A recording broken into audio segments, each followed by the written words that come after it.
ጤና ይስጥልኝ እንዴት ከረማችሁ?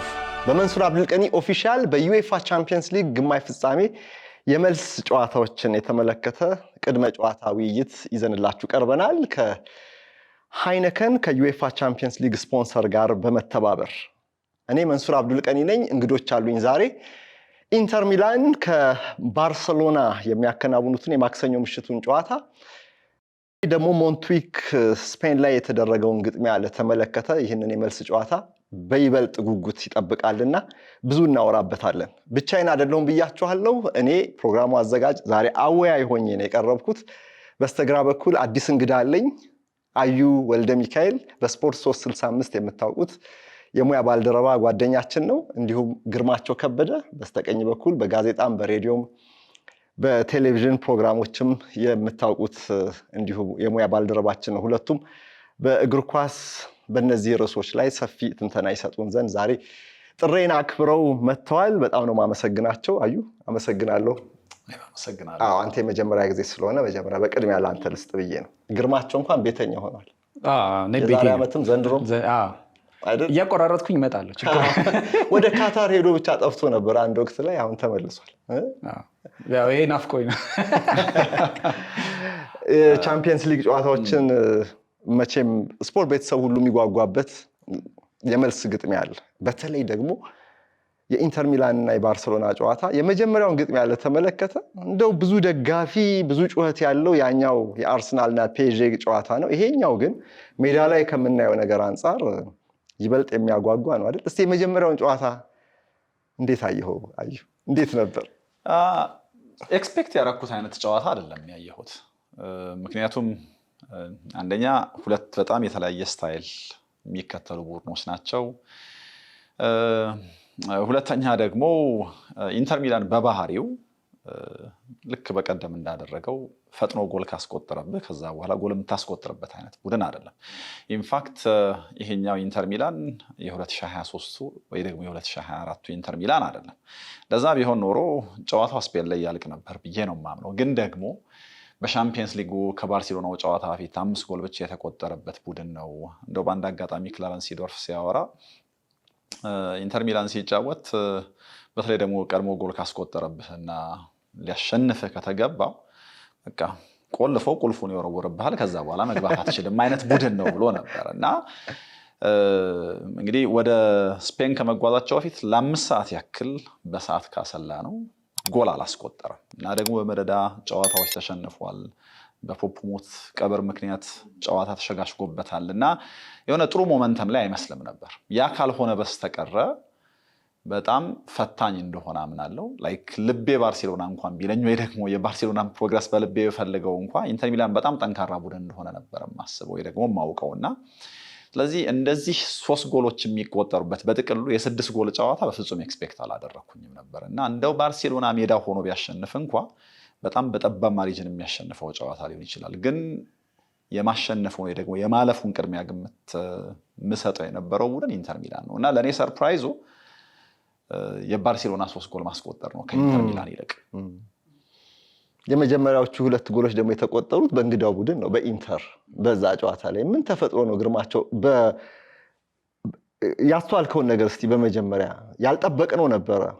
መጀመሪያ 2 ጎሎች ያስቆጠረ 2-0 ይመራል ብለን አላሰብንም ነበረ። ገና እንደተጀመረ 1 ደቂቃም አልሞላ ወዲያውኑ አገቡባቸው። ሁለተኛው ሲደገም ደግሞ መቼም ወደ አእምሯችን የሚመጣው ወይ የባርሴሎና ጉዞ እዚህ ጋር ሊገታ ነው ወይ የሚል ነበረ። ምንድነው የተፈጠረው? የጨዋታው መጀመሪያ አካባቢ ያ ሊሆን የቻለበት ምክንያት? የጨዋታው መጀመሪያ አካባቢ ኢንተር ከሚያደርጉት ቅጽበቶች መካከል ሜዳ ላይ ያየነው ነው። አንድ ረጅም ኳስ የመጀመሪያ ኳስ ማሸነፍ፣ ሁለተኛውን ኳስ ማሸነፍ፣ ከዛ በኋላ አራተኛው ተች ሳጥን ውስጥ ገብቶ ነበረ። ደምፍሪስ አግኝቶት ክሮስ ለማድረግ ሞክሮ አልተሳካለት። ከዛ በኋላ ያ ኳስ ነው ተመልሶ የገባው ነው። ኢንተር እንደዚህ አይነት ቡድን ነው። በ3-4 ንክኪ ካገኘ በቀላሉ ጎል ይደርሳል። የማርቲኔዝን ጉልበት የትራምን ፍጥነትና ብልጠት ይጠቀማል። ከዛ በኋላ ጎል ለማስቆጠር ይጮታል። ይሄ በጣም ግልጽ ነገር ነበር። ነገር ግን ያለ ማድረግ ደጋግሞ ኳሶችን መንካት ያለበትን ቡድን ነው አይደለ? በአማካይ በባለፈው ጨዋታ በአማካይ 4 ቅብብሎች ነው ሲያደርግ የነበረው። ከ4 ቅብብሎች በኋላ ኳስ ይቋረጥበታል። ያችኛዋን 5ኛዋን ወሳኙን ወይ 6ኛና 7ኛውን ወሳኙን ንክኪ ማድረግ አልቻለም ነበር። የመጀመሪያዎቹ 30 ሰከንድ ግን በቻምፒየንስ ሊጉ ግማሽ ፍጻሜ ፈጣኑ ጎል የተቆጠረው በ4-5 ንክኪ በኋላ ያው በእርግጥ ሰከንድ ፌዝ አለው። ከዛ በኋላ ያው ኳስ ባይቆጠርም በሰከንድ ፌዝ የገባ ጎል ነው እና ኢንተርን የሚያስመስለው ነው። ሁለተኛው ጎል ደግሞ በተደጋጋሚ የባርሳ ጀርመናዊ አሰልጣኝ እንግዲህ ፍሊክ ሲናገር ነበረ አይደለም። ልክ እንደውም እሱን ስሰማ የሆነ ሰዓት ላይ ይሄ ሰውዬ ቫናልን ውጦታል እንዴ ስል ነበር። ምክንያቱም ቫናል ደጋግሞ ከቡድኖች ጋር ሲጫወት በቁመት በአማካይ 10 ሴንቲሜትር ይበልጡናል ወይ እንበልጣቸዋለን ይልና እሱን አድቫንቴጅ ወይ ዲስአድቫንቴጅ ለመጠቀም ይጥር ነበር እና ፍሊክም ከጨዋታው በፊት በቁመት ይበልጡናል፣ ከጨዋታው በኋላ አንስቶት ነበረ። በእርግጥ በቁመት ይበልጡናል እና ሳጥን መከላከል አለብን በደንብ ሲል ነበረ። አልተሳካላቸውም። ስለዚህ ያም አንድ ሌላ ፈተና ነበር። ነገር ግን ባርሴሎና በዚህ የውድድር ዘመን አንድ የተለየ የሚያደርገው ነገር ምናልባት አዩ ስላነሳው የተወረወረ ቁልፍ ፈልጎ በር ከፍቶ ጎል ማስቆጠር ይችላል። በትልልቅ ጨዋታዎች 4-5 ጎል ሲያስቆጥር ነበረ። ሪያል ማድሪድን በተደጋጋሚ ያሸንፏል። እንደውም አንድ በጣም ስስቅ የነበረው ከጨዋታው በኋላ ማርከስ ቱራም ምን ብሎ ነበረ? ፕሬስ ልናደርጋቸው ሞክረን ነበረ ግን አልቻለም እና ሜዳው በጣም ሰፊ ነው አለ። ይሄ ሜዳ ከሌሎቹ ሜዳዎች የተለየ ሰፊ ነው እንዴ ብዬ የጁሴፔ ማዛን የሜዳ ሳይዝ ቼክ ሳደርግ እኩል ነው። ስለዚህ አስፍተውባቸው በቃ አንገላተዋቸው ነበር ማለት ነው አይደለ? እና ቁልፉን አይ ቲንክ የግቢውን በር ቁልፍ ነው እንጂ ከፍተው የገቡት ባርሰሎና የቤቱን ብቻ አልመሰለኝም እና የተለየ ነበር። መጀመሪያ ላይ ግን ለነዚህ ጎሎች መቆጠር እሺ፣ እነዚህ እንዳብራራኸው እነዚህ ምክንያቶች አሉ ግን ምናቃቸው ነገሮች አሉ አይደል? በእግር ኳስ አርሊ ጎሎች ብዙ ጊዜ በቶሎ ወደ ሪትም ያለ መምጣት፣ በቶሎ ጨዋታ ውስጥ ያለ መግባት ነገር ምልክት ናቸው ይባላል። በተለይ ደግሞ 1 ደቂቃ ከመሙላቱ በፊት የሚቆጠርብህ ከሆነ ሳትዘጋጅ የሆነ ነገር ሆኗል፣ የሆነ ተጋጣሚ ቀድሞ ስራውን ሰርቷል ማለት ይቻላልና ይሄ እንደዚህ አይነት ባህሪ ባርሴሎና ላይ አልታየም ወይ? ያዩ ያ ከሆነ ደግሞ አሁን ለመልሱ ጨዋታ እንደ ደካማ ጎን አይታይም? እንደው አሁን በመልሱ ጨዋታ ለምሳሌ ማን ኤክስፔክት ታደርጋለህ ብለህ በመጀመሪያ ብጠይቀኝ አሁንም ኢንተር ሚላንን ኤክስፔክት ማድረገው እና ይሄ ከዝግጅት ማነስ ነው ለሚለው ግን አንዳንድ ጊዜ በጣም በቶሎ ፈጥነህ ልክ ነው ጨዋታ ትገባለህ። ለምሳሌ ሌላኛው የሻምፒየንስ ሊግ ጨዋታ ለምሳሌ የአርሰናል እና የፓሪስ ሳን ዠርማን ጨዋታ ፓሪስ ሳን ዠርማን በጣም በቶሎ ጎል ማስቆጠሩም የአርሰናልን እቅድ ያከሸፈ ያበላሸበት አጋጣሚ ነው። ማይክ ታይሰን ምን ይላል መሰለ? እኔ ቦክስ ስለምወድ ቦክስ ትወዳለህ በጣም እና ሁሉም ቡጢኛ ሁሉም ቦክሰኛ ልክ ፊቱን እስኪባል ድረስ እቅድ አለው ይላል። ሁሉም የየራሱ ፕላን አለው ይዞት የሚመጣው ነገር እና በእግር ኳስ ደግሞ ይሄ በደንብ የሚሰራ ይመስለኛል። የጨዋታ ቀን እቅድህን በጣም ፈጣን ጎል ሊያበላሸው ይችላል እና እነዛ በ30 ሰከንድ ውስጥ አሁን የባርሴሎና የዝግጅት ማነስ ያመጣው ጎል ነው ምናምን ነገር ብሎ ባርሴሎና ዝግጅት ሳይሆን ጨዋታውን የመጀመር ጉዳይ ነው። ትገባለህ አይደለ? ፕላኑን ይዘህ ትገባለህ። የጨዋታ ፕላን ግን ቶሎ ያንን ፕላን ወደ መተግበር ከመግባት በፊት እኔ ሁል ጊዜ ቃል ወደዋለሁ። ሪትም ውስጥ ከመግባቱ በፊት ቡድኑ ተጋጣሚው ቀድምህና ጎል ያስቆጥርብሃል። ለመከላከል ገና ደምህ አልሞቀም እኮ ገባህ? ገና የጨዋታው ሁኔታ እንቅስቃሴ ውስጥ ሳትገባ እንደዛ ማለቴ ነው እንጂ ተዘጋጅተውማ መምጣታቸው ግልጽ ነው። ግን ኦብቪየስሊ አሁን ለምንድነው እኔ እንደው ግርማቸው ቅድም ሲያነሳ ለምሳሌ የቹራምን ፍጥነት ሲል ነበር። ኢቭን አሁን የግዛን ቀን የቹራምን ፍጥነት እንኳን ለመጠቀም የሚያስችል የአካል ብቃት ላይ አልነበረም። ለምሳሌ ተጫዋቹ ሀፊት ነበር እና ለጨዋታው የመድረሱ ነገር በራሱ አጠራጣሪ ነበር። ኢንተር ሚላን በራሱ እንደ ኢንተር ሚላን የሚታወቅባቸውን ነገሮች በሚገባ ያልተገበረበት ጨዋታ ነው። ልክ ነው። በጣም ብዙ ጥሩ ጎኖች ነበሩት። በጣም አስፈላጊውን ነጥብ ይዞ መሄድ ችሏል። አሁን ያው የጎል እንኳን ባይሰራ ግን ይሄ ኤክሲኪዩት ማድረግ የፈለጉትን ነገር በሚገባ ኤክሲኪዩት አድርገውታል ብዬ አላስብም። ላይክ እንዳልኩ ቅድም ጎል ካስቆጠረብህ ድጋሚ እንትን የማይልብህ ቡድን ነው። ባርሴሎና ግን እንደዚህ ያሉ ጎሎች የማይቆጠሩበት ቡድን አልነበረም አመቱን ሙሉ። አሁን የጎሉ በጣም ፈጥኖ መቆጠር ካልሆነ በስተቀረ ለተጋጣሚዎቹ በጣም ብዙ እድል የሚሰጥ ተጋጣሚዎቹ ብዙ የሚሞክሩበት ከዛ ደግሞ ስተትም ጭምር የሚሰራ ነው። ለምሳሌ ሼዝኒ በጣም የሚያስደንቅ ካምባክ ነው መቼስ ከሪታይርመንት ለሶስትዮሽ ዋንጫ የሚጫወት ቡድን ግብ ጠባቂ መሆን በጣም ብዙ ጥሩ ነገሮች መጨረሻዬን አሳምርልኝ ብለህ ስትጸልይ በጣም ብዙ ጥሩ ነገሮች አድርገዋል። ግን ደግሞ በጣም ብዙ ስተቶችም ጭምር እንደዚህ ሲሰራ ከርሟል እና ስህተት የማይሰራ ቡድን አይደለም ባርሴሎና እና ያ በጣም በቶሎ መጋለጡ ካልሆነ በስተቀር ወይ ደግሞ የጨዋታው መጀመሪያ ላይ ካልሆነ በስተቀር እንደው ሁለተኛውም ጨዋታ ላይ ደግመን የምናየው ይመስለኛል። ይሄንን በደንብ ኤክስፕሎይት የሚደረግ ዊክነስ አለው ብዬ ስለማስብ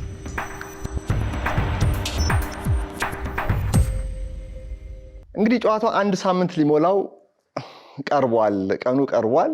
አንድ ሳምንት ሙሉ ስለዚህ ጨዋታ ብዙ ሲወራ አድምጣችኋል። ብዙ ትንተናዎችንም እንደዚሁ ሰምታችሁ ሊሆን ይችላል። እናንተስ የዚህ ቻነል ተከታታዮች ምን ትላላችሁ? ለምንድን ነው ባርሴሎና ቀድሞ 2 ጎሎች ሊቆጠሩበት የቻለው? ቀስ ብሎ ነው ወደ ጨዋታው ፐርፎርማንስ የመጣው። ባርሳ በጥሩ ሁኔታ አጠናቆታል፣ አልተሸነፈም ጨዋታውን ማለት ይቻላል። ግን ደግሞ ሲጀምር አጀማመሩ እንከኖች ነበሩት። ኢንተር ያንን ማስጠበቅ አልቻለም እንጂ 2 ጊዜ ጨዋታውን መምራት ችሎ ነበር። እስቲ አስተያየቶቻችሁን በኮሜንት ሴክሽን ላይ ጻፉልን። ይህ ፕሮግራም በዩኤፋ ቻምፒየንስ ሊግ ስፖንሰር ሃይነከን የቀረበላችሁ ነው። በቻምፒየንስ ሊግ የግማሽ ፍጻሜ ጨዋታዎች በሁለቱ ግጥሚያዎች ላይ 2 ቪዲዮዎችን በዚህ ቻነል ላይ እናቀርባለን ባልኩት መሰረት እንግዲህ የመጀመሪያው የኢንተር እና የባርሴሎናን ጨዋታ ያስመለከተን ፕሮግራም ይሆናል። ከሁለቱ ባልደረቦች ጋር እየተወያየሁ የምገኘው በዚህ ጉዳይ ነው። እስቲ አሁን ያለፈውን ጨዋታ ትተን ደግሞ አሁን የማክሰኞ ምሽቱን የሁለቱም ቡድኖች ዕጣ ፈንታ እንወያይበት። ግርማቸው፣ ኢንተር ከባርሴሎና ጁሴፔ ሜአዛ ላይ በቻምፒየንስ ሊግ ኢንተር ሚላን የቡድኖች ሁሉ አንጋፋ ነው። በእድሜ በአማካይ 30 ዓመት ያለፈው ነው። ባርሴሎና ደግሞ አንጋፋ ተጫዋች ቢኖረውም ግን ወጣት ተጫዋቾች ይበዙታል። እንዲህ አይነት ልምድ ያላቸው እንዲህ አይነት መድረክ ላይ ልምድ የሌላቸው ግን ደግሞ በአቅማቸውን ከፍ አድርገው እየተጫወቱ ያሉ ወጣት ተጫዋቾች ናቸው። ይሄ የልምድ ጉዳይ ደግሞ ቻምፒየንስ ሊግ በተለይ መልስ ጨዋታ ላይ ውጤት ቀያሪ ሊሆን ይችላል ይባላል። ባርሳን ይጎዳ ይሆን ይሄ? በልምድ ደረጃ ባርሴሎና ወጣት ቢሆንም ልምድ ያለው ቡድን ነው። በእኔ እምነት የተለየ ጉዳት ይኖረዋል የሚል እምነት የለኝም። እንደውም በመጀመሪያው ጨዋታ ከ2-0 እየተመራ መመለስ በራሱ ወደ ጨዋታው መመለሱ በራሱ ገና ልጆች ናቸው እንድትላቸው የሚያደርግ እንዳልሆነ የሚያሳይ ነው። አሁን ላሚን ያማል 17 ዓመቱ ነው። ነገር ግን የአውሮፓ ዋንጫ አሸናፊ ነው። ፔድሪ ገና 22 ዓመቱ ነው። ነገር ግን 2 የአውሮፓ ዋንጫ ተጫውቷል። ኦሎምፒክ ሲልቨር ሜዳሊያ አሸናፊ ነው። የላሊጋ አሸናፊ ነው። በጣም ኃይለኛ ጉዳት አጋጥሞት ብዙ ተጫውቶ በድካም ምክንያት ብዙ ተጫውቶ ከጉዳት ተመልሶ ነው ይሄ እንደዚህ ፐርፎርም እያደረገ ያለው። ከዚህ ውጭ ደግሞ እነ ፈርሚን ሎፔዝም የአውሮፓ ዋንጫው ቲም ውስጥ ነበሩ። አሁንም በደንብ ፐርፎርም እያደረጉ ነው። ስለዚህ ወጣት ተጫዋቾች ናቸው። ወጣት ታዳጊ ናቸው፣ አንዳንዶቹ ታዳጊ ናቸው። ነገር ግን በአእምሮ ደረጃ በብስለት ደረጃ በደንብ ልምድ እንዳለው ተጫዋች ነው የሚጫወቱት። እንደውም በ17 ዓመቱ ያማል 100 ጨዋታ አደረገ ማለት በቃ የሚገባውን ልምድ አግኝቷል ማለት ነው። መስሬ ደግሞ አንተም ብዙ ጊዜ በብስራት ስፖርት ደጋግመህ አንስተዋል። የተጫዋቾች የብቃት ጣራቸው የሚደርስበት እድሜ በጣም እያነሰ እየመጣ ነው አይደለ? ድሮ ከ25 ካለፈ በኋላ 27 28 ነበር። አሁን 24 23 ላይ ፒክ ይደርሳሉ። 3 4 5 ዓመት በደንብ በዛ ደረጃ መጫወት ይችላሉ እና ባርሴሎና በልምድ ይጎዳል የሚል እምነት የለኝም። እንደውም ጉዳት ካለው ሊጎዳ የሚችለው ብዬ የማምነው የበለጠ በወጣት ተጫዋቾቹ ጥገኛ መሆኑ ነው። አሁን ሌቫንዶቭስኪ ጉዳት ላይ ነው። ይሄ ከፊት መሪ ሊያስፈልገው ይችላል እንጂ በቃ እሱ ካልሆነ በስተቀር ያን ያክል እኔ እስካሁን ድረስ አላየሁበት ማለት የአውሮፓ ቻምፒየንስ ሊግ ግማሽ ፍጻሜ ብቻ ሳይሆን ማድሪድን እንደዛ ማሸነፍ፣ ኮፓ ዴል ሬይ አሸናፊ ናቸው። እዚህ መድረስ የላሊጋውን በ4 ነጥብ መምራት በሙሉ ወጣት ቲም አያስመስለውም። ይሄ ያልበሰለ ቲም አያስመስለውም። የቻምፒየንስ ሊግ ግማሽ ፍጻሜ ሁለተኛው ጨዋታ ነው። ያለው ጫና ከመጀመሪያው ጨዋታ ለየት ይላል። ይሄ በተጨማሪ ደግሞ ባርሳ የሚጫወተው አዌይ ነው፣ በኢንተር ሜዳ ላይ ነው። ይሄ ራሱ የሆነ ሁኔታዎችን የሚቀይር ነገር አለው። እንደ መጀመሪያው ጨዋታ ሪላቲቭሊ በንጽጽር ፈታ ብለህ የምትጫወተው አይደለም። በሜዳቸው ነው ያኛው የመጀመሪያ ጨዋታ ነው። ሁለተኛ መልስ ሊኖር ይችላል ብለህ እያሰብክ ነው። አሁን ግን ሁሉ ነገር የሚወስን ነው። 3-3 ያው አዌይ ጎል ሩል ስለማይሰራ በ0-0 እንደጀመሩ እንቁጠር። እነዚህ ነገሮች ጫና የላቸውም ወይ ለባርሴሎና ነው? በግርማቸው ሀሳብ ተስማማለህ? እኔ በመጠኑ ጫና ይኖረዋል ብዬ አስባለሁ። ልክ ነው። እንደ ያማል አይነት ተጫዋች ከ15 ዓመቱ ጀምሮ እያደገ እየጎለበተ የመጣ የአውሮፓ ዋንጫውን ሲያነሳ 17 ዓመቱን ካከበረ ወይ ደግሞ 17ኛ ዓመት ልደቱን ካከበረ በማግስቱ ነው የአውሮፓ ዋንጫ ያነሳው እና የፔድሪንም ጉዳይ ብታነሳ አሁን ማይሌጁ በጣም ሄዷል። በጣም ብዙ ጨዋታዎች አድርጓል። አንተ የምትለው ሲዝን 67 ጨዋታዎች አድርጓል ፔድሪ እና አንዳንዶቹ ተጫዋቾች እንደዚህ ያለ የጨዋታ ቁጥር ችግር የለባቸውም። ግን ደግሞ ባርሴሎና ባለፉት 10 ዓመታት የሻምፒየንስ ሊጉን ዋንጫ ማንሳት አለመቻሉ ብቻ ሳይሆን የሻምፒየንስ ሊጉ ወሳኝ ምዕራፍ ላይ መገኘት ችግር ነበረበት። በተለያየ ኢንስቴቢሊቲ ውስጥ ነው እንደ ተቋም ባርሴሎና ያለፈውና የሻምፒየንስ ሊግ እዚህ ሞመንት ላይ የመጫወት ኤክስፒሪየንስ የላቸውም። ብዙ ጊዜ ደግሞ ይሄ ማተር ያደርጋል ተብሎ ይታሰባል። ማድሪድ እዚህ ቦታ ላይ ሲገኝ ምን ማድረግ እንዳለበት የሚያውቀው ደጋግሞ እዚህ መድረክ ላይ ከመጫወት ያገኘውን ልምድ መጠቀም ነው ይላሉ እና ወደ መጨረሻው አካባቢ የመጀመሪያውን ዙር ጨዋታ ካያችሁት ልምድ ምን ያክል ጥቅም እንዳለው በኢንተር ሚላን አንጋፋ ተጫዋቾች እርጋታ ታዩታላችሁ። የሆኑ የፕሬሸር ሞመንቶች ላይ ጫና መቋቋም የሚያስችል ልምድ ኢንተር ሚላን ከባርሴሎና በተሻለ አለው ብዬ አስባለሁ። የዓለም ዋንጫ ፍጻሜ ላይ ያሉ ተጫዋቾች አሉት። እንደ ሁለተኛ ጨዋታ ካልክ ግን እንደው ከተጫዋቾቹ ወጣ ብለን ልክ ነው ወደ ጣሊያን ባርሴሎና ሄዶ የሚያደርገው ጨዋታ ፍጹም ቀላል ይሆናል የሚል እምነት የለኝም። አንደኛ አሰልጣኙ በራሱ ያው በጣም አንደርሬትድ ነው ብዬ ነው የማምነው እኔ። ብዙ ግርማ ሞገስ ያለው ምናምን አሰልጣኝ ላይሆን ይችላል። ግን ከላዚዮ ቀናቶቹ ከላዚዮ ቀናቶቹ ጀምሮ ስናየው ይሄ ኪንግ ኦፍ ካፕስ ይሉታል እነሱ ላይ እነዚህ የካፕ ጨዋታዎች ላይ የ90 ደቂቃ ጨዋታዎች ላይ ወይ የደርሶ መልስ ጨዋታዎች ላይ ስፔሻሊስት ነው እና ያው በታላቅ ወንድሙ ጥላ ስር ነው እድሜውን ሁሉ የኖረው። በአሰልጣኝነት ግን በጣም የተሻለው እሱ መሆኑን በደንብ አይተናል። ዛደር ኢንዛጊ የሚለው ነገር እዚህ ጋር አይሰራም እና በጣም የሚዋልል ፖዚሽናል ሮቴሽኑ በጣም የሚያስደንቅ ይሄ በተለምዶ የምናውቀው 3-5-2 በጣም ፍሉይድ በሆነ መንገድ ደግሞ የሚጠቀምም ጭምር ነው እና የመልሱ ጨዋታ ላይ ይህን የኖካውት ጨዋታ ልምዱን ተጠቅሞ ልክ ቡድኑ በልምድ ተጠቅሞ ማሸነፍ ይችላል እንደምለው ሁሉ በጣም በጠባብ ማርጂን በተለይ ደግሞ አንድ ጎል ቀድሞ የሚያስቆጥር ከሆነ በደንብ አድርጎ ዘግቶ ጨዋታውን ማሸነፍ ይችላል ብዬ አስባለሁኝ እና ግን ላውታሮ ማርቲኔዝ ጉዳይ አጠራጣሪ ነው በጣም የመጀመሪያው ጨዋታ ላይ ያጋጠመው ጉዳት ምናልባት ከላውታሮ ማርቲኔዝ በፊት መንሱሬ አንጋፋ መሆኑ እንደውም አሁን የሲዝን ራኒኑ ላይ በተወሰነ መልኩ እየተጫነው አይደለም ኢንተርን በጣሊያን ሴሪያ ማድረግ ከዛ በኮፓ ኢታሊያን በሚላን ማለት በጣም ተበልጠው ተሸንፈው የወጣው ይሄ እድሜ አንጋፋ የሆኑ ብዙ ጨዋታ ያደረጉ ተጫዋቾች እድሜያቸው እየገፋ በሄደ ቁጥር ሲዝኑ መጨረሻ ላይ ድካሙ መቼም ከወጣቶቹ የበለጠ ነው የሚሰማቸው። ስለዚህ አንዱ ፈተና ለእኔ እንደውም ለኢንተር የሚሆነው ቅድሚያ የምትሰጠው ለማን ነው ከተባለ እንደውም እንትን ኢንተር ሊሆን ይችላል። ግን አንጋፋነቱ ደቂቃዎች እየገፉ ከሄዱ 120 ደቂቃ የሚገባ ከሆነ አንድ በጣም ኢንትረስቲንግ ነገር ከሲሞን የሰማሁት ከጨዋታው በኋላ ስለ ያማል አወራ፣ ስለ ላሚን ያማል አወራ፣ ስለ ጨዋታው አወራ ምናምን ነገር እና የመጀመሪያው ዙር ጨዋታ ላይ በተቻለ መጠን ደብላፕ ለማድረግ ስንሞክር ነበር አለ የ2 versus 1 ላይ አጋጣሚዎች ለመፍጠር ስንሞክር ነበር ለማቆም እና ጨዋታው እየገፋ ሲሄድ ነው የበለጠ መፍትሄ እያገኘንለት ይሄድ ነው እና ምንድን ያለው ሞንቲዩች ላይ የተደረገው ጨዋታ በጣም ትልቁን ወይ ደግሞ ጠንካራውን ባርሴሎና ያየንበት የገጠምንበት ነው እና በመልሱ ጨዋታ ደግሞ ጠንካራውን ሚላን እናሳያቸዋለን ብሏል እና ይሄንን ደግሞ የማድረግ አቅም አለው ብዬ እንዳምን የሚያደርገኝ በላዚዮ ቅድም እንዳልኩ እነዚህ የካፕ ዋንጫዎች አሸናፊ ነው። ወደ ኢንተር ሚላን ከመጣም በኋላ ይህንን ማድረግ ችሏል። እንደው እንደ ማሮታ አይነት ሰው ከጀርባው ስላለ እንጂ በየዓመቱ እየፈረሰ የሚሰራ ቡድን ነው። የነፃ ዝውውር ተጫዋቾች ቡድን ነው እና እኔ ለባርሴሎና በዛው ልክ አሁን ለኢንተር ሚላን በዚህ ባንጋፋነት የምንፈራለትን ያክል ለባርሴሎና ደግሞ ቅድም ያልከው ለጋነት በራሱ የሚያስፈራው ነገር አለ እና የፕሬሸር ሞመንቶች ሲመጡ ይሄንን በሚገባ ማኔጅ ማድረግ ያለመቻል፣ ቀድሞ ጎል ቢቆጠርብህ ምናልባት ሜዳ ላይ ባደረግከው ልክ ላታረግ የመቻል ነገር ራሱን የቻለ ስጋት ይሆናል ከሚል አንጻር ነው እንጂ አንዳንድ ጊዜ ለምሳሌ በጣም ፈጣን ተጫዋች ሲኖርህ እና እንደ ባርሴሎና አይነት ሃይላይን ለምሳሌ ያለው ቡድን ሲኖር ልክ የ2019 የሻምፒየንስ ሊግ ፍጻሜ እንደነበረው በቃ እምባፔ አለ፣ በቃ ይሄን ሃይላይን እንደፈለገ ብሬች እያደረገ ጎሎች ያስቆጥራል ብለህ ነው የምታስበው። አንድ በጣም ፈጣን፣ አንድ ደግሞ ዝግ ያለ፣ አንድ ፈጣን አጥቂ ወይ ደግሞ ዝግ ያለ ተከላካይ ሲኖር ግን ደግሞ በ90 ደቂቃ ምናልባት በአንድ በሁለት አጋጣሚ ሊሆን ይችላል ፌስ የሚደራረጉት እና ስለዚህ እኔ ጨዋታውን በሚገባ ማስተዳደር የመቻል ጉዳይ ምናልባት ከኤክስፒሪየንስ ይመጣል ብዬ ስለማስብ ነው። ግን ወደዛኛው ወደ ቅድሙ ነጥብ ልምጣ እስቲ። የላውታሮ ማርቲኔዝ አጠራጣሪ መሆን ማይሰለፍ ከሆነ አሁን የምትላቸውን ነገሮች ኢንተር ሚላን አይጎዳውም ወይ?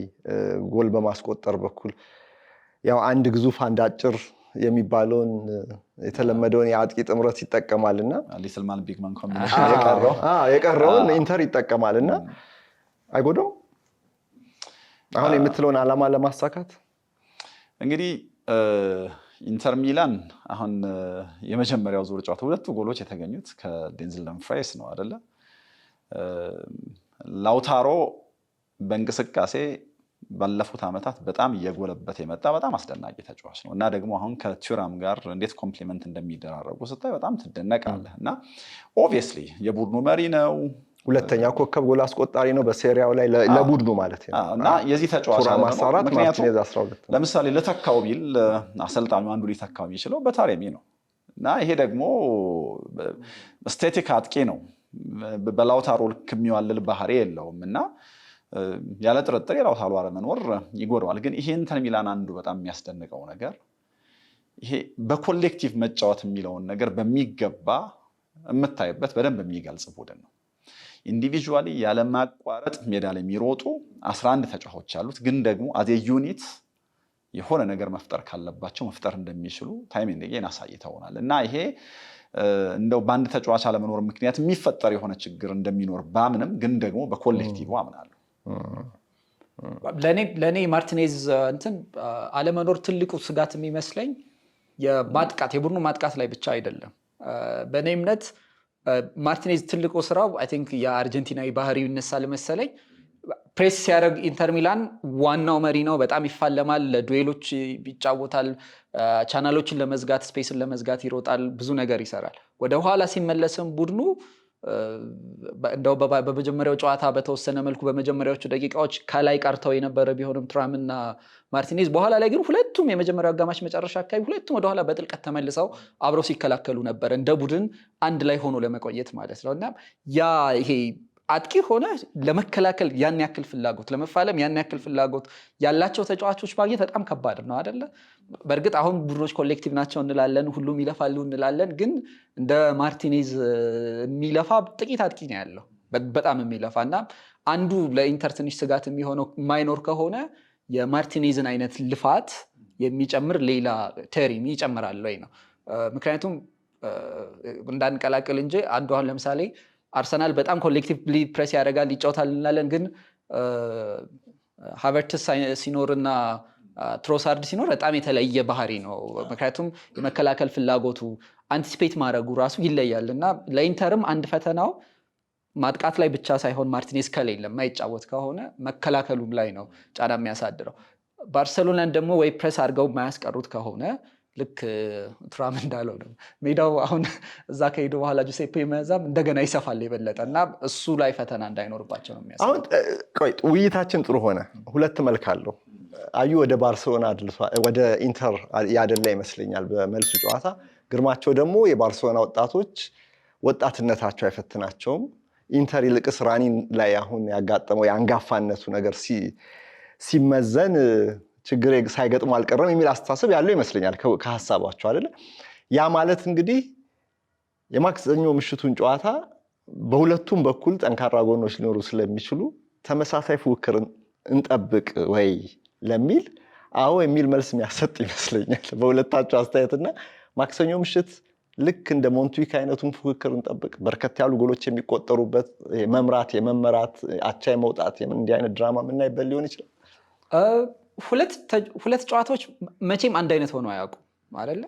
290 ደቂቃዎች አንድ አይነት ሆኖ ስለማያውቁ ሊከብድ ይችላል ያዛን አይነት ጨዋታ ልናይ እንችላለን ነው የሚለው ነገር ግን ኢንተርን ከመወድበት ምክንያት አንዱ በጣም ተለዋዋጭ መሆኑ ነው በኳስ በሚመሰርትበትም ኳስ በሚቆጣጠርበትም ጊዜ ከኳስ ውጪም በ4-4-2 ፕሬስ ያደርጋል ወይ ደምፍሪስን ወደፊት ላክ አድርጎ ወይ ደግሞ በዚህኛው በኩል ዲማርኮን ልኮ በ4-4-2 ፕሬስ ያደርጋል ከዛ ወደ ኋላ ሲመለሱ 5-4-1 5-3-2 ይሆናል በጣም ተለዋዋጭ ነው የባርሴሎና ድክመት ግን አሁን በመጀመሪያውን ጨዋታ ሳይ እንደውም ሶሻል ሚዲያ ላይ ሼር እያደረኩ ነበረ አንድ ምስል ሼር አድርጌ ይሄ ሀርት አታክ በአንድ ፒክቸር ሲገለጽ ብዬ ማለት ነው ሃይላይት በጣም በቃ ኳስም እንኳን እየመጣ ሁሌም አንድ ግርማቸው ያኔ እኮ የመጀመሪያው ክላሲኮ ላይ የነበረው አይነት አሰቃቂ ሃይላይን 9 ጊዜ ነው መሰለኝ አይደለ ማነው ኤምባፔ የገባው ኦፍሳይድ እንደዛ አይነት ግን አይደለም አሁን እኮ ቀነስ አድርገውታል እንዲያውም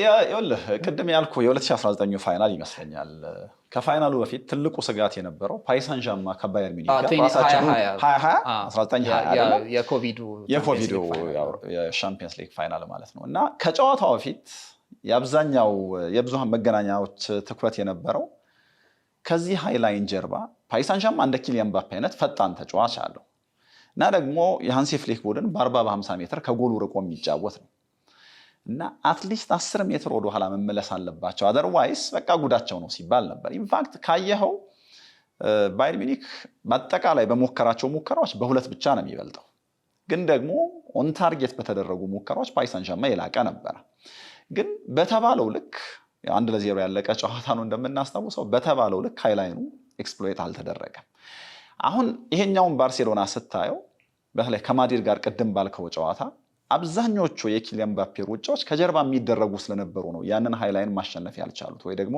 ኦፍሳይድ ላይኑን ማሸነፍ ያልቻሉት በአጋጣሚዎች ሁለተኛው አጋማሽ ላይ ከሆነ ወይ ደግሞ ምናልባት በሌሎች ጨዋታዎች ኤክስፔክት የምታደርገው ነገር እንደዚህ አይነት ሃይላይን ሲኖር ሞሮፍ ወይ ዲያጎናል ኳሶች መጣል የተሻለው አማራጭ ይሆናል ወይ ደግሞ እንደ ቤሊንግሃም አይነት ተጫዋቾች ሩጫዎቻቸውን የሚጀምሩበትን ቦታ ትንሽ ጠለቅ ማድረግ ነው ሩጫዎቹ ከጥልቅ የሚጀምሩ ከሆነ ይሄ ሃይላይን በደንብ መጋለጥ ይችላል ግን ሃይ ሪስክ ነው ሃይ ሪዋርድ ደግሞ የሚያስገኝ ስለሆነ በፍጹም ከእንደዚህ አይነት መንገድ ፍንክች አይሉም ግን ያስፈራል ምናልባት ጥሩ ነገር ግን ኢንተር ሚላን በጣም ፈጣን ቡድን አይደለም ይህንን እንደውም የባርሴሎናን የቆሙ ኳሶች የማጋለጥ ችግር የቆሙ ኳሶች የመከላከል ችግር በደንብ ማጋለጥ ይችል ይሆናል ቅድም ባልነው በኮሌክቲቭ ተጫውተው ጎሎች የሚያስቆጥር አይነት ቡድን ነው ግን ሁሉ ጊዜ ከጀርባ የመሮጥ ነገር ደግሞ ሲነሳ ከጀርባ መሮጥን ከመጠቀም አንፃር ደግሞ በጣም ፈጣን ቡድን አይደለም ኢንተር ሚላን ምናልባት ይሄ ያድነው ይሆናል እንጂ ለየትኛውም ቡድን ከጨዋታ በፊት በደንብ ምራቅ የሚያስወጣ አይነት ነው የባርሴሎና ሃይላይን በቀላሉ መታልፈው በመጀመሪያው ጨዋታ ትንሽ ሞክረውት ነበረ ከሁለተኛው አጋማሽ በኋላ የዲማርኮ ኦፍሳይድ ጎል ካስታውሳችሁ በሁለቱ ዲያጎናሎች ደምፍሬስም እድል አግኝቶ ነበረ በሁለቱ ፍላንኮች በጣም ወደ ዲያጎናል ሩጫዎችን አድርገው መግባት በሁለቱ ዊንግ ባኮች በኩል መግባትና ባርሴሎናን ተጋላጭ ማድረግ አሁን በሁለተኛው ጨዋታ ምናልባት ኩንዴ ጁሊየስ ኩንዴ አይኖርም አይደል አይኖርም ስለዚህ ባልዴም በጣም ትልቅ ባልዴም ላይ ደርስ ይችላል በዚህኛው ጨዋታ የመድረስ ድሉ በጣም ትንሽ ነው ስለዚህ በሁለቱም መስመሮች ባርሴሎና ተጋላጭ የመሆን እድል አለው ነገር ግን ሲያጠቃም ይገደባል ዘንድሮ እኮ ኩንዴ አጥቂ የሚያስቀና ነው እኮ ፖዚሽኒንጉን ስታየው ስለዚህ ለእኔ ሲያጠቃም መገደቡ ስለማይቀር ማለት ነው ግን አሁን ፍሊክ ይቀይራሉ ወይ ይሄን ነገር በጭራሽ የሚቀይር ትንሽ አሁን ቅድም እንዳልከው ትንሽ ሜትሮች 10 ሜትር 15 ሜትር ወደኋላ ያፈገፍጋሉ በጭራሽ አመቱ ሙሉ የሰራለትን ነገር አንድ አሰልጣኝ ብሎ ሃይላይን ስትጫወት አዩ እንዳለው ሃይ ሪስክ ነው አይደለ ሪስክ የምትወስድበት የበለጠ ሪዋርድ አገኝበታለሁ የምትልበት ነው ግን አማካይ ክፍል ላይ ያለውን ነገርህን ሳታስተካክል ደግሞ ተከላካይን ወደፊት አትገፋም ያው እኮ ኳስ በመጀመሪያ ሲጣል ከበስተጀርባ ተጫዋቾች መሮጥ የሚችሉት አይደል እንዳይጣል ማድረግ አንድ ነገር ነው ኦፍሳይድ ላይ ደግሞ ያለህ አንደርስታንዲንግ መግባባት ደግሞ ወሳኝነት አለው ይሄ ሁሉ ዝግጅት ሳይደረግበት እንደዚህ አይነት ሪስኪ በጣም ሃይ ሪስክ የሃይላይን መስመር እንደማይጠቀሙ እርግጠኛ ነኝና ግርማቸውም ቀደም ሲል እንዳልከው ዡል ኩንዴ፣ አሌካንድሮ ባልዴ፣ ማርክ ካሳዶ፣ ማርክ ቤርናል እነዚህ 4 ተጫዋቾች በፍጹም ለዚህ ጨዋታ አይደርሱም ከሚባሉ የጉዳተኛ ዝርዝር ውስጥ ያሉ ናቸው። ሌሎችም ተጫዋቾች አሉ። ግን ካነሳ ነው ነጥብ አንጻር በነገራችን ላይ 25 ዓመት ከምናምን ነው የባርሴሎና አማካይ እድሜ። አሁን በፕሮባብል ላይናፕ ውስጥ ወይም ደግሞ ማክሰኞ ምሽት በመጀመሪያው አስተላለፍ ውስጥ ሊጠቀም ይችላል ተብሎ የሚገመቱ ተጫዋቾች እድሜ። በተቃራኒ ኢንተሮች ደግሞ ከ30 ዓመት ያለፈ ነው የመጀመሪያው አስተላለፋቸው ራሱ። እስቲ ይሄን ያህል ካልን የሃንሲ ፍሊክ ልጆች አዩ ቅድም አንድ የሆነ ፍንጭ ሰጥተናል። እርግጥ አሁንም በጁሴፔ ሜአዛ የበለጠ እድል የሰጠው ለኢንተር ያሸንፋል ብለህ 1-0 ካሸነፈ በቃ በቂ ነው። ጨዋታውን 3-3 ሆኖ ስለመጣ ይሄ እንዳለ ሆኖ ግን 3 ዋንጫ ይሄ ትሪፕሌት ወሬ ድሮም እኮ እዛ ላማሲያ ስናወራው የቆየ በዚህ እኮ ነው ያደግነው ሲል ነበረ ፔድሪ ባለፈው ከማን ጋር ከተጫወቱ በኋላ። ዘንድሮ ኮፓ ዴል ሬይን አሳክቷል። ላሊጋውን ኦልሞስት እየቀረቡ ነው ያሉት። ቻምፒየንስ ሊግን ማሸነፍ ያስፈልጋቸዋል። ይሄንን ተስፋውን ለማድረግ ይሆናል። እንግዲህ ከባዱ ፈተና ከፊታቸው አለ።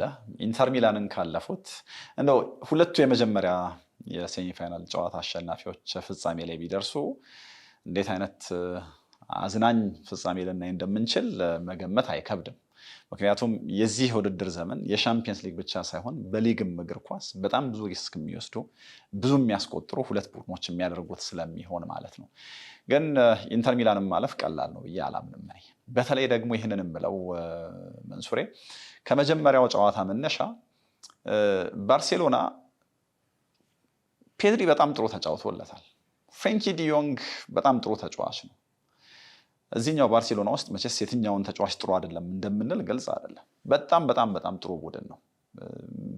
ከኋላ በ17 በ18 ዓመት ያን የተከላካይ መስመር ቅድም ያልከውን ሃይላይን የሚመራ ተጫዋች አለ እንደ ኩብራሲ። እንደውም ሻፊ ለዋናው ቡድን የመሰለፍ እድል እንደሰጠው ምን ያክል እንደሚተማመንበት ሲያወራ ልክ የኩብራሲ እግር ስር ኳሷ ስትደርስ የልብ ምት ይስተካከላል ላይ ኳሱን ሲቆጣጠረው እና በጣም የሚያስደንቅ ኢንተለጀንስ ነው ያለው። የተከላካይ መስመሩን የሚመራበት መንገድ ይገርማል። በዚህ እድሜ የተለየ ብስለት ነው ያለው። ግን የኢንተር ሚላኑ ጨዋታ ወሳኙ አጋጣሚ በጨዋታው ኢንዲቪጁዋሊ ላሚን ያማል ያንን ጎል ማስቆጠሩ ነው አንደኛ።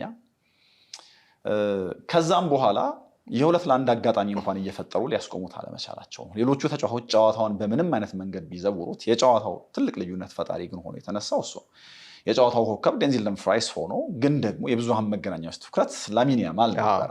ያም እኮ በጣም የሚያስደንቅ ምሽት ነው ያሳለፈው። ሲያዩት ግን የበለጠ የሚያምረው እና የጨዋታ ቀን እቅዱ የሚመስለው የሆነ ሰዓት በቃ ስንቸገር ኳሱን ለላሚን ያማል ስጡት አይነት ነገር ነው የሚመስለው። ለዚህኛው የሆነ አንድ መፍትሄ ይዘውለት ከመጡ ልክ ነው። ራፊኛ በውድድር ዘመኑ በጣም አስደናቂ ተጫዋች ነው፣ ቅድም ሰይሎቹ ስንል እንደነበረው ሁሉ። ግን የባርሴሎናን የጎል ምንጭ በሆነ አይነት መንገድ ማድረግ ይቻላል። ላሚን ያማልን በምን አይነት መንገድ እናቆመዋለን ለሚለው ተገቢውን የቤት ስራ ሰርተው የማይመጡ አይመስለኝም። እና ከነዚህ ነገሮች መነሻ የባርሴሎና የሶስትዮሽ ዋንጫ ጉዞ የሚገታ መስሎኛል። ግን የመጀመሪያው ጨዋታ ላይ ቅድም እኮ ጥሩ ነጥብ አነሳ። ጨዋታውን ስናስተላልፍም ስለው ነበረ 1-2 1-3 ይመድቡለት ነበር ያማልን ለማቆም። ኢንተሮች ሞክረዋል እኮ ግን አላቆሙትም። ይሄ ነው አሁን እነ ዲማርኮ ሚኪታሪያንን እየሳቡ ወዲህ ሌላ ተጫዋችም እየጨመሩ 3-1 ያገኙት ነበር። ግን እንደዛም ሆኖ በጠባብ ቦታ ላይ እንደው አንድ ተጫዋች ኳስ ለመምታት እንኳን በቂ ስፔስ አላገኘም በምትለው የሆነች ኪስ ነገር ካገኘ እሱ አንድ ነገር ሲፈጥር ስናየው ነበር። ግን ከያማል ጋር በተያያዘ ሁለታችሁም ሀሳብ እንድትሰጡበት የምፈልገው ነገር አለ። ለዚህ ጨዋታ የያማል ጥንካሬ ከዡል ኩንዴ ደጀንነት ጋርም ይያያዛል። ኩንዴ ግራ አይሆንለትም፣ ግን ደጀን ይሆንለታል። በነፃነት እንዲጫወት ያስችለዋል። ከኋላ ሆኖ ይደግፈዋል። አሁን ኩንዴ የለም። ኤሪክ ጋርሲያ ነው እዛ ጋር ሊሰለፍ ይችላል ተብሎ የሚታሰቡ። ታዲያ ዋናው አጋሩ ሳይኖር ያማልስ አሁን እንደ መጀመሪያው ወይም ደግሞ እንደ ብዙ ጊዜ እንደምናየው አይነት ተጽዕኖ ፈጣሪ ይሆናሉ? እንግዲህ አሁን ዘንድሮ በጣም የተወሰኑ ጨዋታዎች አሉ ተጽዕኖ የተገደበባቸው። እንደ 17 ዓመት ተጫዋች ካየነው ስታቶቹ በጣም የሚደንቁ ናቸው። ግን ደግሞ በዚህ ውድድር ዘመን በጣም የላቀው ከምንላቸው የፊት መስመር ተጫዋቾች ጋር ደግሞ ከሆነ የምናወዳድረው ባገባቸው ጎሎች አንሶ ይታያል። በጣም በተለያየ መንገድ እከሌን እናስቀድማለን እንድንል ያደርገናል።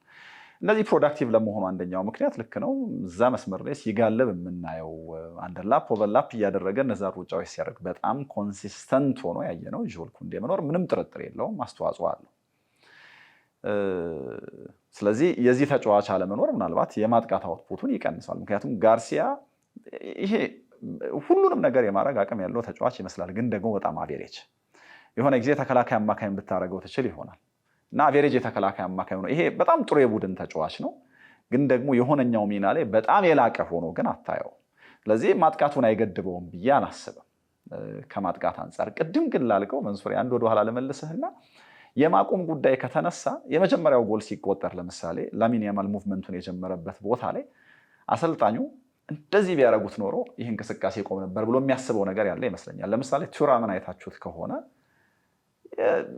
ትንሽ የሆነ ለገም ያለ ይመስላል። እዛ ጋር ትንሽ ጫን ቢል ሊቆም የሚችል እንቅስቃሴ አይመስልህም ነበር? ግርማቸው ይመስላል። ግን አንድ ሁሌ እንዳልሳሳት የምፈራው ነገር አለ። በጣም ምርጦቹ ተጫዋቾች ቀላል ያደርጉታል። ይሄማ የሚቆም ነገር ነበር እንድትል ያደርጉሃል።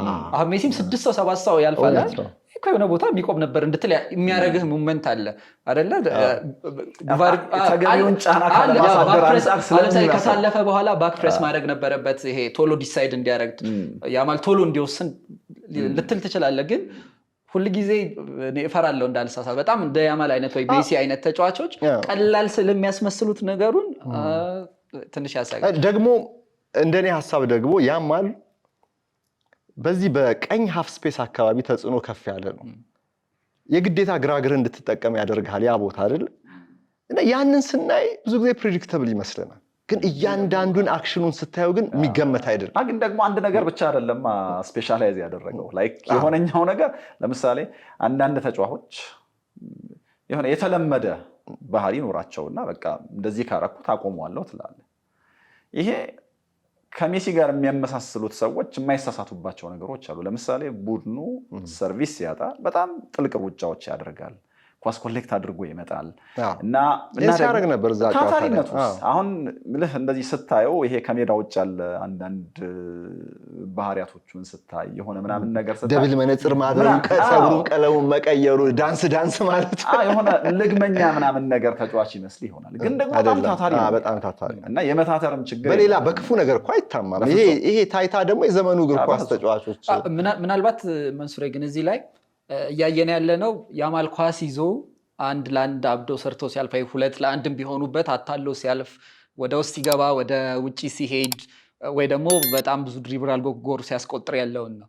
ነገር ግን አሁን በኢንተሩ ጨዋታ ያየነው አንድ ነገር ኳስ ወደሱ እንደሚሄድ ከታወቀ ጊዜ ጀምሮ ኳሱን እንደማያድኑት ካወቁ መድረሱን ዲማርኮ አለ፣ ሚክታሪያን ይደረባል፣ ከዛ ባስቶኒ በተወሰነ መልኩ የኦልሞን እንቅስቃሴ ለመቆጣጠር ስል ይቆያል ወይ አልፎ አልፎ እንደ ሶስተኛ ሰው ይመጣል።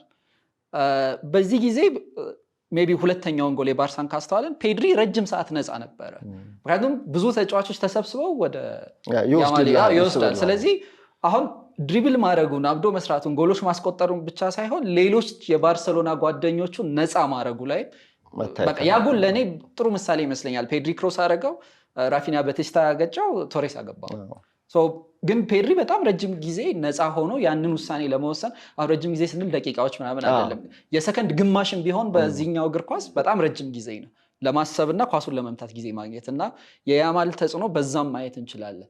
አሁን ኩንዴ ስለሌለ ደብል አፕ ያደርጋሉ ወይ 3-1 ይሆናሉ ወይ ያማል የሚለውን ትንሽ ሊያስቸግር ይችላል። ግን ያማል እስካለ ድረስ በዛ ላይ ደግሞ በጣም ከፍ ያለ ራስ መተማመን ያለው ተጫዋች አይደል? አሁን ባለፈው ጫና አይሰማህም እንዴ? በዛ ላይ ደግሞ በጣም የሆነ እንደ አሮጋንት ትታያለህ ሲሉት አሁን እያሸነፍኩ ስለሆነ ማንም ምንም ሊለኝ አይችልም ነው አይደል ያለው። እንደዚህ አይነት ተጫዋች ስለሆነ ፍርሃቴን እዛ ሰፈር ትቼው መጥቻለሁ አለ። ራሱን ነፃ አድርጎ የሚጫወት አይነት ያው የባርሴሎና ቀደምት አሰልጣኞች ነው ግባና ተዝናናበት ፉትቦል ልክ ያንን ምክር ሰምቶ ያደገ ነው የሚመስለው አይደል። እኔ የሚገርመኝ የግራ እግሩ ይሄ አንፕሬዲክተብል ነው ስለው ፖዚሽናል ተገማችነቱ በግራ እግሩ ግን የማይገመት ተጫዋች አድርጓል። አይተሃል አስተውለህ ከሆነ ብዙ ጊዜ በትሪቬላ በሱ ሲሞገስ ይታያል። በዚህ በውጭኛው በጥፊ ይመታል ኳስ፣ በውስጠኛውም ይመታል፣ በፊተኛው ይመታል እና እያንዳንዱ እነዚህ 3 አመታቶች ደግሞ በግራ እግሩ የኳሱን ዓላማ ይቀያይረዋል እና እንዴት አድርገህ ማቆም እንደሚቻል ለተከላካዮች አስቸጋሪ ነው። ኢንተር ሚላን እነ ዲማርኮ እነ ሚኬቴሪያን እንዳልከው ባስቶኒም እየተደረበ በደንብ ለሌላውም ያስተማሩ ይመስላል። ግን ይሄ ጨዋታ አዌይ ነው። ይሄ ጨዋታ እዛ ባርሴሎና ላይ አይደለም እና የበለጠ የመከላከሉ ሀገር መቼም መከላከል አርት ያለበት ጣሊያን እግር ኳስ እኛም ባልገመትነው መልኩ ደግሞ ሌላ አይነት የመከላከያ እሱን የማቆሚያ ዘዴ ሊያመጡ ይችላሉ ብለን እንጠብቃለን። ግን መንሱሬ ባርሴሎና ብዙ የጎል ዕድል ነው የሚፈጥረው። ብዙ አሁን ባለፈው ጨዋታ ወደ 20 የጎል ሙከራ ነው የነበረው። 15 አካባቢ ኦን ታርጌት ካልተሳሳት ብዙ ነው የሚሞክረው። እንደውም የሳምንቱን የቻምፒየንስ ሊግ ምርጥ 11 ካየህ አቼርቢ ያለበት 3 ጎል የተቆጠረበት ቡድን የመሃል ተከላካይ የሳምንቱ ምርጥ ቡድን ውስጥ ተካቷል። ይሄ የሚነግረኝ ለእኔ 3 ጎል ቢቆጠርባችሁም በጣም ብዙ ጎል አድናችኋል ነው አይደለ? አስበው 3 ጎል ተቆጥሮብህ የሳምንቱ ምርጥ ቡድን ውስጥ ሌሎች ስራዎችንም በደንብ ሰርታችኋል ማለት እና ብዙ ይሞክራል ባርሴሎና እና አሁንም ባርሴሎናን ሩል አውት ማድረግ የማይቻለው በሜዳው ነው የሚጫወተው። ኢንተር ልምድ አለው ብዙ ነገር እንድንችላል። ሩል አውት የማናደርገው ግን ከብዙ ቦታዎች ብዙ የጎል ዕድል መፍጠር ስለሚችል ብዙ ያወያየናል። ይሄ ጨዋታ ትልልቅ ስም ያላቸው ናቸው ክለቦቹም በስም ኢንተር ሚላን ቅርብ ጊዜ ቻምፒየንስ ሊግ ፍጻሜ በዚሁ አሰልጣኝ ፍጻሜ ተጋጣሚ እንደሆነም ታሳቢ ማድረግ አለብን። ግን እንደው ዓለም ሁሉ ስለ ያማል ያወራልና የሌሎቹም ቅድም ግርማቸው ያለውም ነፃ የሆኑ ተጫዋቾችም አገልግሎትም በዚህ ጥላ ስር ያለ ይመስላል በባርሴሎና ውስጥ አዩ። ግን እኔ እንዲህ አይነት ውይይት ሲነሳ ሁሌ ሳልጠይቀው ማላልፈው ነገር አለ። ለራሴም አርቄ ሳስብ ጥያቄው ከባድ የሚሆንብኝ ያማል በዚህ እድሜው እዚህ ከደረሰ 10 ዓመት ከጨመረ 10 ዓመት ከጎለበት የት ይደርሳል? አሁን ትልቁ ጥያቄ እንግዲህ የሚቀጥሉት 10 ዓመታት እንዴት ነው ማኔጅ ማን ላይ ይደርሳል ብዬ ጥያቄውን እንደውም ጥያቄውን ላስተካክለው ማን ላይ ይደርሳል? በአቺቭመንት በግልም በቡድን ያው እኔ እንግዲህ አፍቃሪ ሜሲን በሆንኩኝ ታውቃለህ። እሱን ለማየት ፓሪስ ድረስ ሄዳለ። ምንም እንግዲህ ሜሲን መከተል አይሰለቸኝም እና አሁን ሜጀር ሊግ ሶከር እንኳን ያለው ለሜሲ ስልና አዝናላ ሰሞኑን ከዛ ውድድር ውጭ ስለሆኑ የሜሲ ነገር ያው የብዙዎቻችን ድካም ይመስለኛል። ግርማቸው አንተ አይደለም እግር ኳስ የሚወዱ መቼም የሮናልዶ ሜሲ ደረቅ ክርክር ውስጥ ካልገባ በስተቀር እና አሁን ያማል እየተነጻጸረ ያለው ከሜሲ ጋር ከሮናልዶ ጋር በ17 ምን አደረጉ በ18 ምን አደረጉ ከሚለው ጋር ከሆነ በ17 እና በ18 ሁለቱም ገና ዋናው ቡድን ውስጥ የመሰለፍ እድል እንኳን ለማግኘት እንትን የሚሉበት ጊዜ ነበር። ይሄ በ17 የአውሮፓ ዋንጫ አሸንፏል። ቅድም ግርማቸው እንዳልከው አሁን ተጫዋቾች ማቹር የሚያደርጉበት እድሜ በጣም በጣም እያነሰ መጥቷል። 17 18 19 ላይ ለባለንዶር ተጫዋቾች ይታጫሉ። በቀደሙት ዘመናት ባለንዶር የሚያሸንፉት ተጫዋቾች 20ዎቹ አጋማሽ 20ዎቹ መጨረሻ ላይ ምናምን ነገር ይሄ እድሜው እየወረደ መምጣቱ ምንም ጥርጥር የለውም፣ በደንብ የምናየው ነው። ግን ደግሞ ተጫዋቾችን በሚገባ ማስተዳደር የሚለውን ነገር ሻቪ ደካክሞ ያነሳ ነበር። ለምሳሌ አሁን ያማል 17 ነው።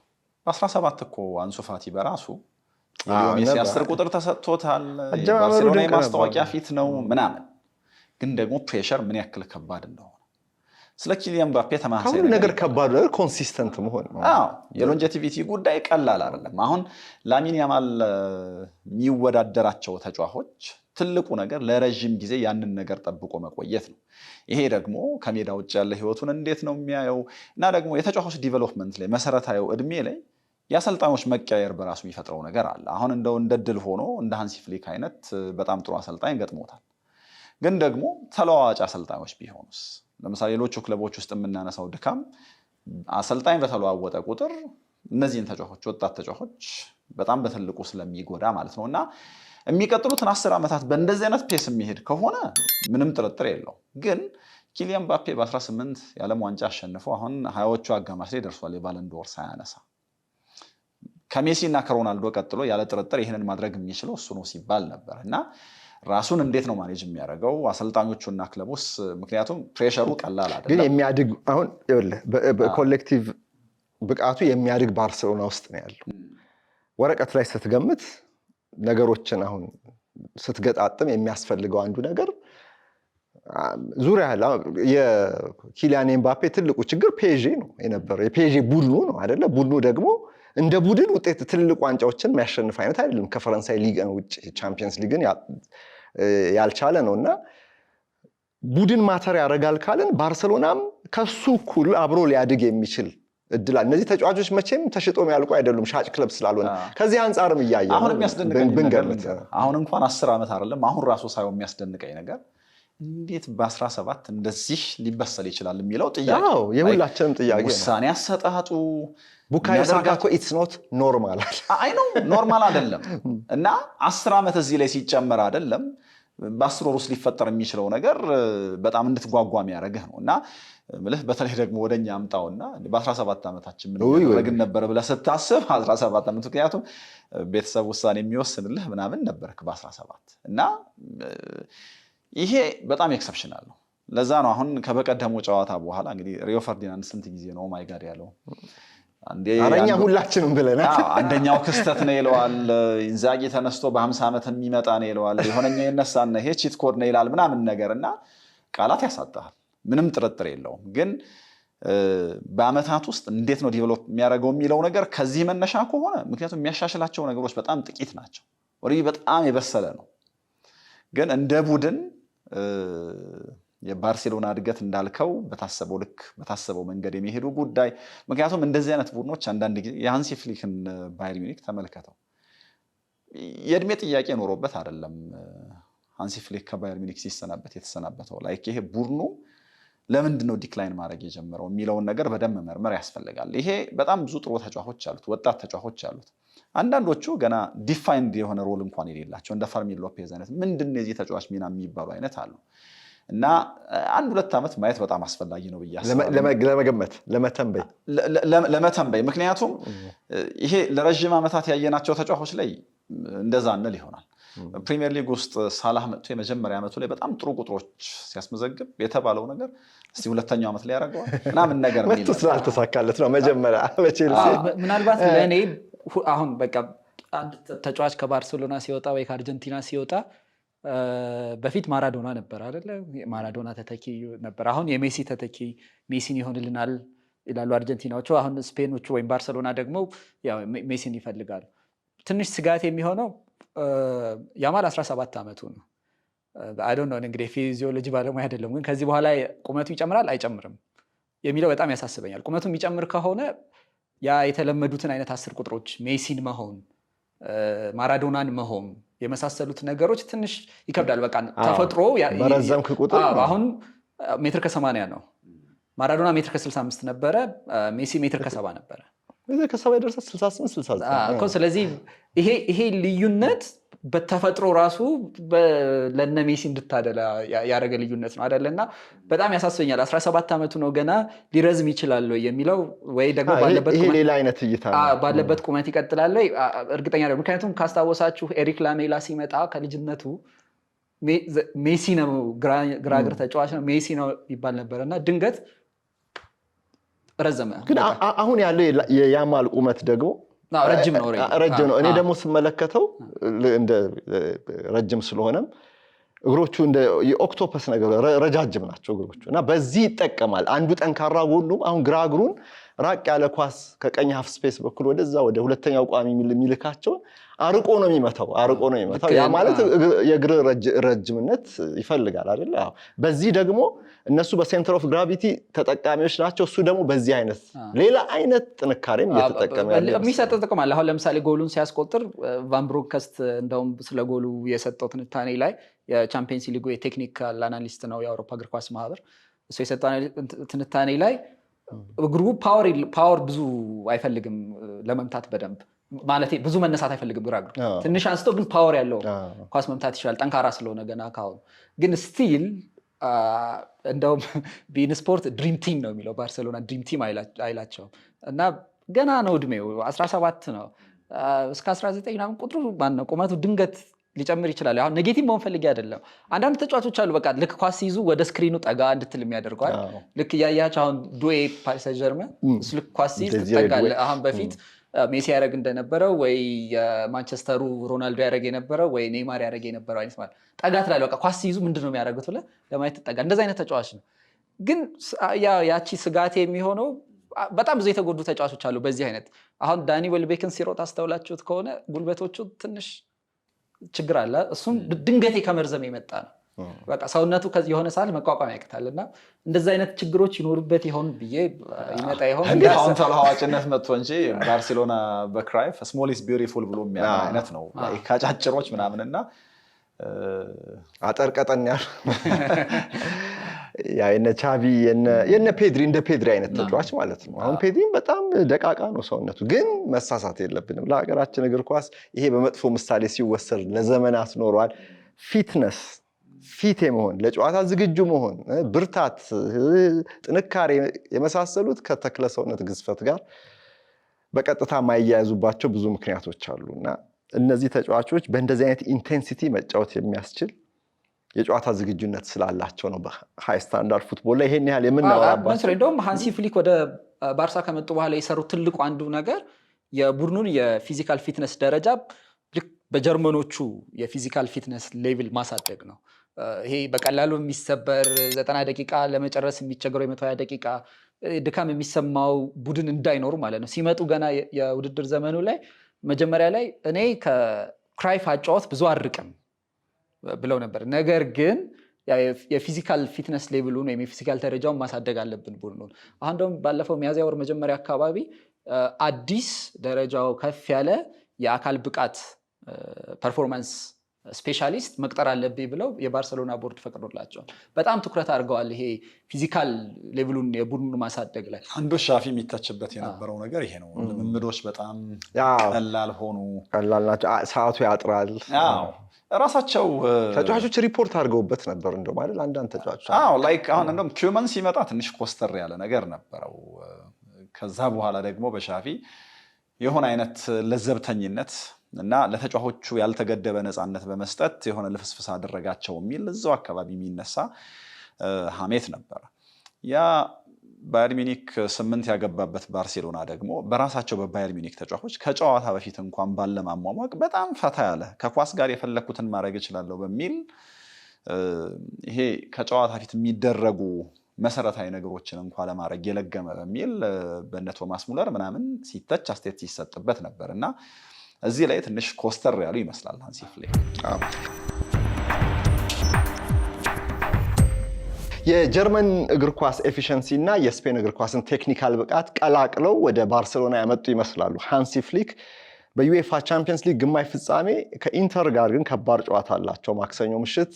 ኢንተር በቀላሉ የሚደረመስ ቡድን አይደለም። ምንም እንኳን የመጀመሪያው ጨዋታ ላይ እየመራም አቻ መውጣት ቢችልም አሁን በራሱ በጁሴፔ ሜአዛ ስቴዲየም ሲሚዮኔ አሰልጣኙ እንዳለውም የኢንተርን ምርጥ ብቃትም ልናይ የምንችልበት እድል አለ። ግን እናንተስ ይህንን ውይይት የምትከታተሉ የዚህ ቻናል ተከታዮች ለዚህ ጨዋታ ግምታችሁ ምን ይላል? ማን ያሸንፋል? ማንስ ለፍጻሜ ያልፍ ይሆን?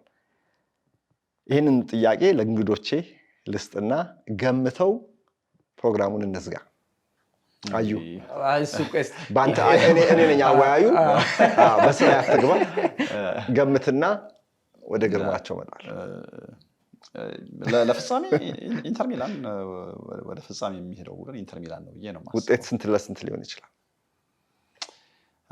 ከሁኔታዎች ጋር እንደው የቁጥሩ ብቻ ሳይሆን እንዲህ ቢሆን ይሄን ያህል ልትል ትችላለህ። ይሄ በጣም ከባድ ነው፣ ግን 2-1 ኢንተር 2-1 ያሸንፋል። ግርምሽ በጣም ከባድ ጨዋታ ነው፣ ለመገመትም የሚከብድ ማለት ነው። ባለፈው አርሰናል ከማድሪድ እዚህ ነበርኩኝና መገመት ቀላል ነበር። ይሳቀ አርሰናል ያሸንፋል ያው በጠባብ ውጤት ቢሆንም አይነት ብለን ነበረ እና ሰፍቶ አሸንፏል። በጣም አስቸጋሪ ነው። ልቤ የሚለኝ ባርሰሎና ነው። አእምሮ የሚለኝ ግን በሜዳ የሚደረግ የጣሊያን ጨዋታ ስለሆነ ስሜቱም ምኑም ስላለ ባርሰሎና ተመርቶ የማሸነፍ ነገር በቃ ልቤ የሚለኝ ባርሰሎና ሊሆን ይችላል ነው፣ በጠባብ ውጤትም ቢሆን። የግርማቸው ልብ ባርሰሎና፣ የአዩ ደግሞ ኢንተር እያለ ነው።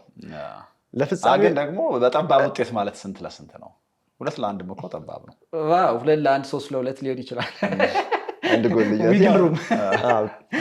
በጠባብ ውጤት ኢንተር ያልፋል አለ አዩ። በጠባብ ውጤት ደግሞ ባርሰሎና ያልፋል የሚል ግምት አለው ግርማቸው። እናንተስ ግምታችሁን ይላል? ከታች እስቲ ኮሜንቱ ላይ ጻፉልን።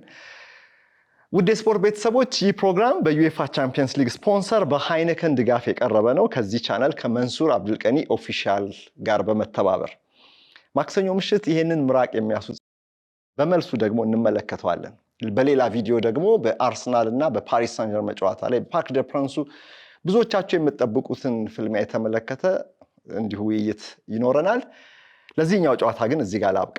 ይህንን ቻነል ሰብስክራይብ፣ ላይክ፣ ሼር እያደረጋችሁ እንድትወዳጁ ከአክብሮት ጋር እጠይቃለሁ። መንሱር አብዱልቀኒ ነበርኩኝ ከአዩ ወልደ ሚካኤል እና ከግርማቸው ከበደ ጋር በጋራ። ሰላም ለእናንተ።